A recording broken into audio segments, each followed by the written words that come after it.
राहुल गांधी के बयान और उस पर स्मृति ईरानी का पलटवार, इस पर हम बात करें आगे। उससे पहले आपको एक अपडेट हम पटना से दे देते हैं। नीतीश चंद्र सीएम आवास पर खड़े हैं इस वक्त और वहां पर सारे नेताओं को थोड़ी देर में जुटना है या हो सकता है आना शुरू हो गए हों। नीतीश, क्या अपडेट है?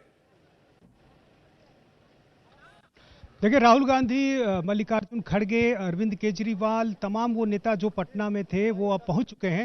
राहुल गांधी सदाकत आश्रम में थे, कार्यकर्ताओं को संबोधित कर रहे थे, इसलिए थोड़ा वक्त लग गया। मीटिंग का जो समय था उसमें थोड़ी देरी हो गई है, लेकिन सभी बड़े चेहरे जो हैं वो पहुंच चुके हैं। लालू यादव, तेजस्वी यादव भी वहां पहुंच चुके हैं, ममता बनर्जी पहुंच चुकी हैं। अब हेमंत सोरेन का सिर्फ इंतजार है, वो भी थोड़ी देर में वो पहुंच जाएंगे, उसके बाद मीटिंग शुरू होगी। तो लगभग 11 से 11:30 बजे का वक्त रखा गया था मीटिंग की शुरुआत के लिए, लेकिन थोड़ी इसमें देरी हो गई है क्योंकि राहुल गांधी सदाकत आश्रम चले गए थे और जहां पर मीटिंग हो रही है वहां से उसकी दूरी अच्छी है, तो इसलिए उसमें थोड़ा वक्त लगा। और अब थोड़ी देर पहले ही अभी राहुल गांधी जब पहुंच गए हैं तो अब माना जा रहा है कि मीटिंग अब थोड़ी देर में शुरू होगी और उसके बाद पता चलेगा कि आखिर मीटिंग में क्या कुछ हुआ। नीतीश, बहुत सारी चर्चाएं चल रही हैं कि क्या कोई नया मोर्चा बनेगा, उस नए मोर्चे का क्या कोई नाम जो है आज सुझाया जा सकता है, और जो बातचीत होगी नीतीश कुमार इसको लीड करेंगे, लेकिन क्या कोई स्ट्रक्चर, कोई फॉर्मेट, कोई एजेंडा खास तौर पर तय हुआ है बैठक के लिए?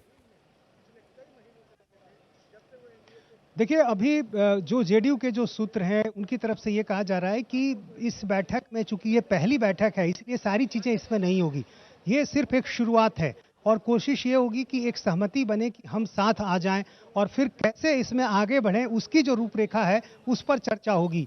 एक जो न्यूनतम साझा कार्यक्रम है वो हो सकता है। इसके अलावा एक सीट पर एक उम्मीदवार के सामने सिर्फ एक उम्मीदवार हो, ये कोशिश है नीतीश कुमार की। और इसके अलावा कोई एक नया गठबंधन का जो नाम है उस पर चर्चा हो सकती है।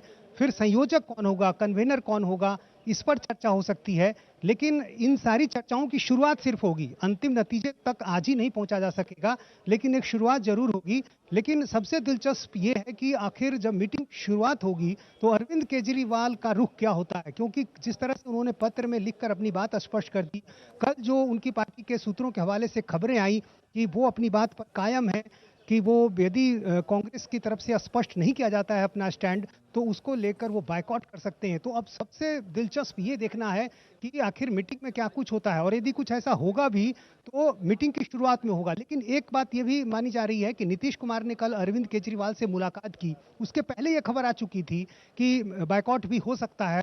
तो ये कहा जा रहा है कि नीतीश कुमार ने अरविंद केजरीवाल से इस संदर्भ में बातचीत की है। तो यदि अरविंद केजरीवाल मान गए होंगे तब तो ये माना जाए कि ये मीटिंग सही तरीके से चलेगी।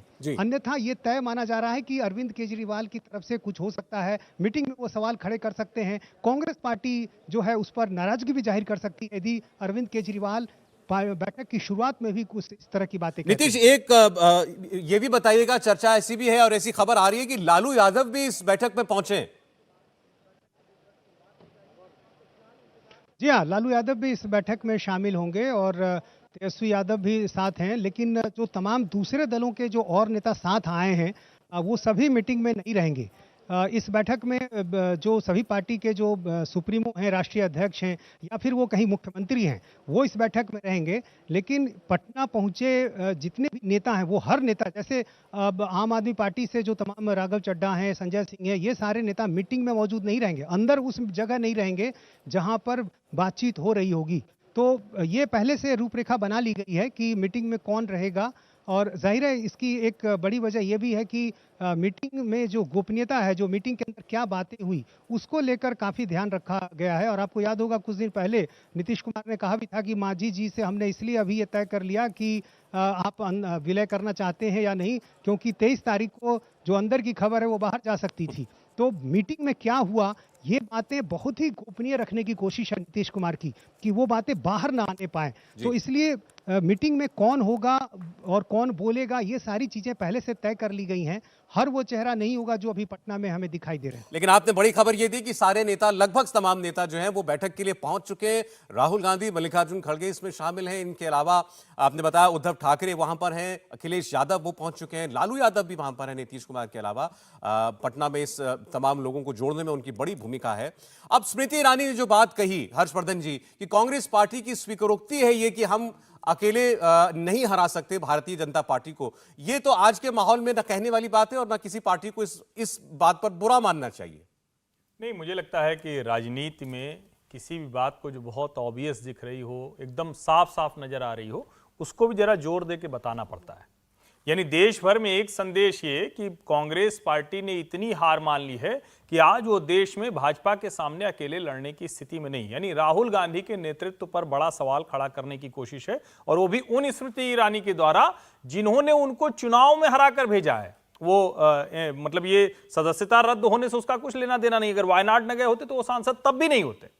लेकिन इसमें जो सबसे महत्वपूर्ण है और जिसको मुझे लगता है कि शायद थोड़ा आगे बढ़ेगा मामला, तब इसकी चर्चा ठीक से होगी, भारतीय जनता पार्टी में जो अटल अडवाणी युग से लेकर मोदी शाह युग तक एक बात बड़ी स्पष्ट रहती थी कि भाई दो मतलब आमने सामने की टू पार्टी सिस्टम टाइप की बात करते थे लोग। कभी नहीं कहते थे कि बहुत ढेर सारी पार्टियां हो भी तो कहते थे एक साथ लड़ाई हो।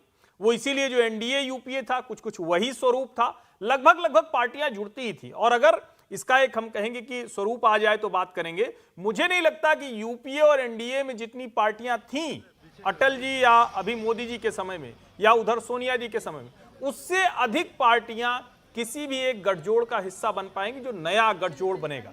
यहां जो सबसे महत्वपूर्ण है कि क्या नरेंद्र मोदी के सामने एक चेहरा, जिसको वो लोग कह रहे हैं कि ये हमारी स्ट्रेंथ होगी, क्या Bharatiya Janata party long term vision के साथ इस रणनीति पर काम कर रही है? ये भी महत्वपूर्ण होगा। इसकी चर्चा थोड़ा 1-2 हफ्ते बाद तेजी से आपको भाजपा की तरफ से देखने को मिलेगी।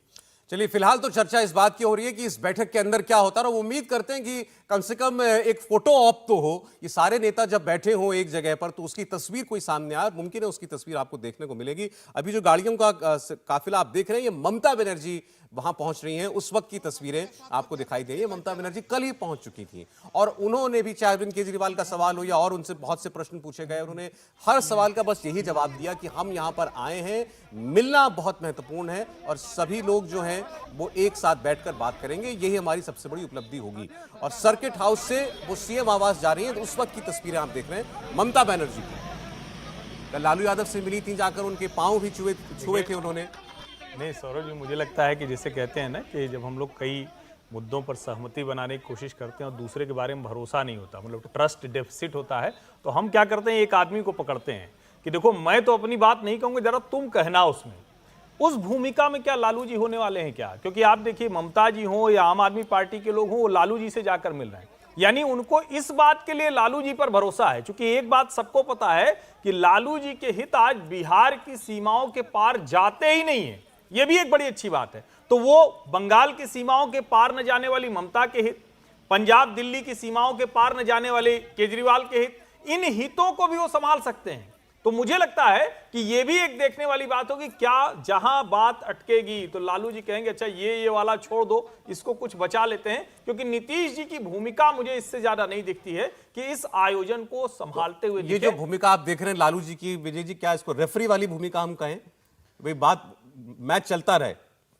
रेफरी नहीं, एक घर का जो बुजुर्ग होता है ना, वो जो सबको मनाने की कोशिश करता है। रेफरी तो डिसाइड कर देता है कि ऐसा करना चाहिए। बुजुर्ग जो है वो घर में सबकी बात सुनता है और सबके लिए कुछ ना कुछ रास्ता निकाल कर रखता है, स्पेस निकालता है कि बेटे को लव मैरिज करनी हो तो उसके लिए भी कुछ तैयारी करे और समझाए कि देखो ऐसे नहीं करना है, इसको इस तरह से करना है। और उसके फादर को भी समझाए कि देखिए अब ज़माना बदल गया। तो वो जो बुजुर्ग की भूमिका है वो लालू यादव निभा सकते हैं कि वो अरविंद केजरीवाल को भी समझाएं, वो ममता बनर्जी को भी समझाएं और वो नीतीश कुमार को भी कहें कि ज़्यादा हीरो मत बनिए, अभी सबको साथ लेकर चलना है।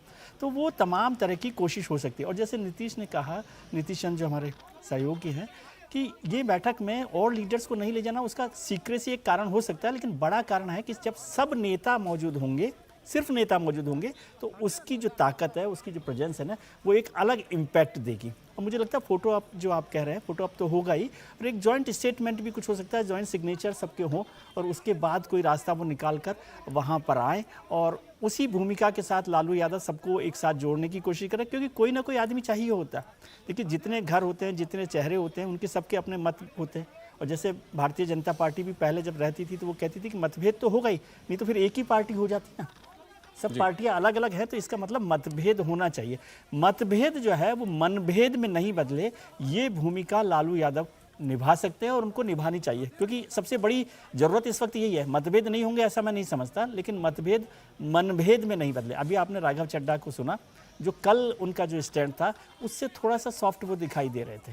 तो फोटो ऑप के लिए अलग बातें अब लोग होती अरविंद है, केजरीवाल की प्रदेश कल अलग। से चर्चा कर रहे हैं, क्या इस चर्चा में जैसे अंग्रेजी में कहते हैं पंचिंग अबव वंस वेट, उनकी जितनी असल क्षमता है या ताकत है, राजनीतिक ताकत, उससे ज्यादा वो क्या मीडिया स्पेस ले रहे हैं, उससे ज्यादा चर्चाओं में दिखाई दे रहे हैं हमको? विनोद जी।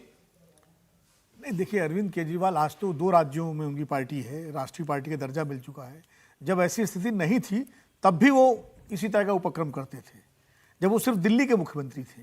तो ये तो उनकी राजनीतिक शैली है कि वो जितना मतलब प्रभाव है उससे ज़्यादा हमेशा अपने को दिखाने की कोशिश करते हैं। लेकिन एक बात बड़ी दिलचस्प है आज सौरभ जी, आज है 23 जून और अभी 2 दिन बाद 25 जून आएगी। 25-26 जून को इमरजेंसी का वो काला दिन लोग याद करेंगे और 25-26 जून को इंदिरा अच्छा जी, हम गांधी- चर्चा ही कर रहे थे विनोद जी, अरविंद केजरीवाल जी गाड़ी पहुंच चुकी है, उसकी तस्वीर भी जरा दिखा दे। अरविंद केजरीवाल भी बैठक के लिए पहुंच रहे हैं और भगवंत मान को आप इस वक्त देख रहे हैं जब वो मेरे ख्याल में शायद गेस्ट हाउस से निकल रहे हैं, उस वक्त की तस्वीर है ये। बहरहाल अब थोड़ी देर पहले की होगी क्योंकि वहां तो अब बताया जा रहा है बैठक में सब लोग शामिल हो चुके हैं। अरविंद केजरीवाल जी हाँ, जब वो बैठक के लिए रवाना हो रहे थे उस वक्त की तस्वीर है। माइक तो सामने बहुत थे लेकिन अरविंद केजरीवाल कुछ बोले नहीं, लेकिन उनका सिंगल फोकस एजेंडा अभी तक कम से कम उन्होंने जाहिर यही किया है। और शोएब रजा ने, हमारे सहयोगी ने तारिक अनवर से बात की है, एक बार जरा सुनते हैं उनको भी क्या कहना है, क्योंकि बहुत सारे मतभेदों की बात की जा रही है, अंतर्विरोधों की बात हो रही है इस बैठक से पहले। तारिक अनवर जी हमारे साथ मौजूद थे, पटना में आज अपोजिशन की मीटिंग भी है। तारिक सर, एक तरफ तो आज मीटिंग हो रही है, स्मृति ईरानी की तरफ से कहा जा रहा है कि क्या कांग्रेस अकेले मोदी को हराने में सक्षम नहीं है, उन्होंने सवाल पूछा है, इसीलिए दूसरों का सहारा लेने की जरूरत पड़ रही है। स्मृति ईरानी को शायद पता नहीं है कि उनकी भी जो सरकार केंद्र में 9 साल से चल रही है वो भी गठबंधन की सरकार है, वो भी एनडीए की सरकार है, अकेले भारतीय जनता पार्टी की सरकार नहीं है। चुनाव में जब वो लड़े तो मिलजुल कर लड़े थे। तो उसी तरह आज ये देश का विपक्ष जाग उठा है, उसको ये बात समझ में आ चुकी है कि अगर सांप्रदायिक शक्तियों को रोकना है, देश में नफरत और घृणा की राजनीति को खत्म करना है, तो एक ही तरीका है कि तमाम विपक्ष एक हो। मोहब्बत की दुकान की बात आप कर रहे हैं, स्मृति ईरानी कह रहे 84 में दंगे हुए तब कहाँ मोहब्बत थी, इमरजेंसी लगाई गई तब कहाँ मोहब्बत थी, ये तमाम बातें उनकी तरफ से कही जा रही हैं। इमरजेंसी के लिए भी और 84 के दंगे के लिए भी कांग्रेस नेतृत्व में पब्लिक से माफी मांगी थी, पूरे देश से माफी मांगी थी, ये वो भूल जाती है, शायद उनको याद नहीं। लेकिन हम उनको ये याद दिलाना चाहेंगे कि अभी तक भारतीय जनता पार्टी और नरेंद्र मोदी जी ने जो गुजरात में 2002 में दंगे हुए, जिसमें अटल बिहारी वाजपेयी ने भी कहा कि राजधर्म का पालन नहीं हुआ है, उस पर अभी तक के भारतीय जनता पार्टी ने माफी नहीं मांगी है। नरेंद्र इंडिया टीवी हर वक्त हर जगह डाउनलोड करने के लिए सर्च करें India TV news Google play store या ऐप स्टोर पर।